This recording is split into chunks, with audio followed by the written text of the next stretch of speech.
Hey everybody, it's Rob Sartore, the Sarasota Singing realtor with Coldwell Banker Realty. And today I am talking gap addendum, what they're good for in real estate, how to use them, and why.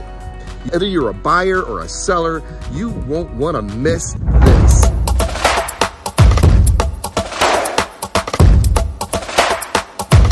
This is a seller's market where home values are increasing every month or even weekly, and properties are getting harder and harder to find. Sellers rule. Whether you're a buyer or a seller in a fast-moving market like this one, it's really good to know when and how to use an appraisal gap addendum to win the deal when you offer on a property.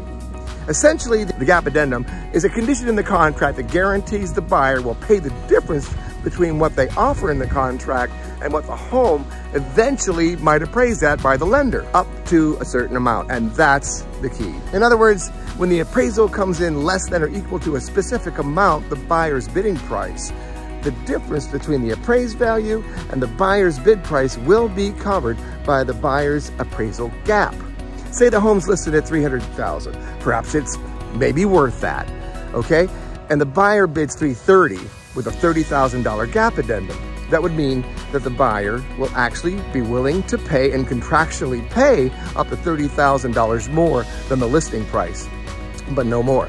And if the house sells for a penny less than $300,000, the buyer has the option to walk. But you can probably still negotiate the deal if they really want the property. In cases like this, appraisal gap clause can be a real lifesaver. Because appraisals are ordered by the bank on finance deals, the bank will only loan on the appraised value. The buyer can use this option if they have the wherewithal to make up the difference. Therefore, to show the sellers you have the funds to do it, it's a good idea to include a proof of funds letter along with a pre-approval letter with the offer to show the seller that you've got the ability to pay. For the seller, the property might be in a newer neighborhood with fewer comparables, or a premium property in an older neighborhood that is setting a new higher price standard for that neighborhood. Therefore, there may not just be enough recent comparables to include in the appraisal. In a hot seller's market, sometimes the speed at which values and demand increase doesn't always line up with the available data that the appraiser is going to pull from. So be careful you don't set your home price way too high. Appraisers have actually called me with questions when they had a tough time trying to figure out the home price in neighborhoods where I recently sold in. The best way to use these clauses is to make the gap part of the purchase offer, where everyone knows up front where they stand, and there's no surprises down the road. Unless you're going for a strictly cash deal, which in that case, none of this really matters. For finance deals though, the appraisal gap between the offer price and the appraised price can actually be a really good thing to see in your buyer's offer, because it shows the buyer is willing to make up the difference between the bank appraisal if it comes in low, say, especially if you know that the home may not appraise at what the buyer is willing to pay. For the buyer should have sufficient funds in place to cover the difference and make sure they have a proof of funds letter along with a pre-approval letter.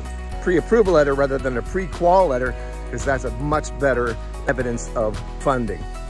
Keep in mind that an appraisal gap clause is not a guarantee of getting the house, but should give you a much better shot at winning the bidding war. And finally, an appraisal gap contract addendum is a great tool for anyone purchasing a house in a fast-moving market like this one.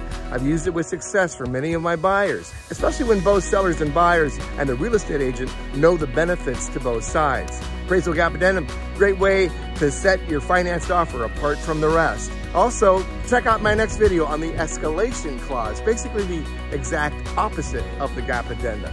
Make sure you like, share, make a comment. Tell me what you want to hear more about in my upcoming videos. Please let me know. Rob Sartore, Sarasota Singing Realtor. Check it out. Bye-bye.